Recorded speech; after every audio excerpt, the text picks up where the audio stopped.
লক্ষ্মীপুরের সড়ক ও জনপথ বিভাগের ভূমি অবৈধ দখল মুক্ত করতে সদরের দালাল বাজার এলাকায় উচ্ছেদ অভিযান করা হয়।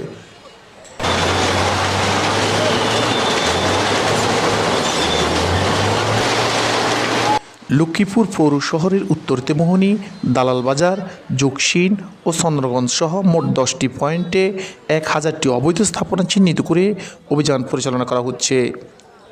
জেলা প্রশাসক রাজীব কুমার সরকার জানিয়েছেন, পৌরসভায় ও উপজেলা পর্যায়ে ক্রমে বিভিন্ন স্থানে অবৈধ স্থাপনা উচ্ছেদ পরিচালনা করা হবে।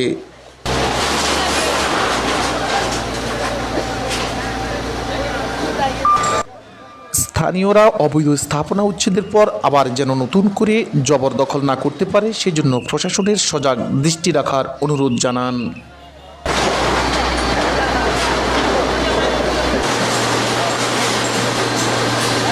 জায়গা উন্মুক্ত করবে, এটা স্বাভাবিক। তো ওনারা ভাঙবে বা ভাঙুক, এটা নিয়ে আমাদের প্রশ্ন নাই।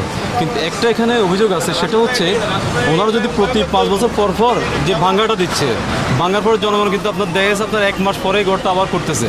এগুলা সবসময় যেন নজরদারিতে থাকে, এগুলা ভাঙার পরও আবার ভাঙে, ঘর দোকানপাট আবার উঠে যা, এগুলা যেন প্রশাসন নজরদারিতে রাখে, এসব ঘর যেন আর কখনো না উঠে।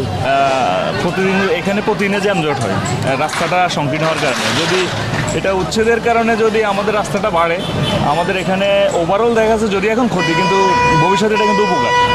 তো কিছুটা ক্ষতিটা আমরা নিজেরা সহ্য করেও যদি আমাদের সার্বিক উন্নতি হয়, এটার পক্ষে আমরা। যানজট এড়াতে অবৈধ স্থাপনা না রাখার পক্ষে সাধারণ জনগণ।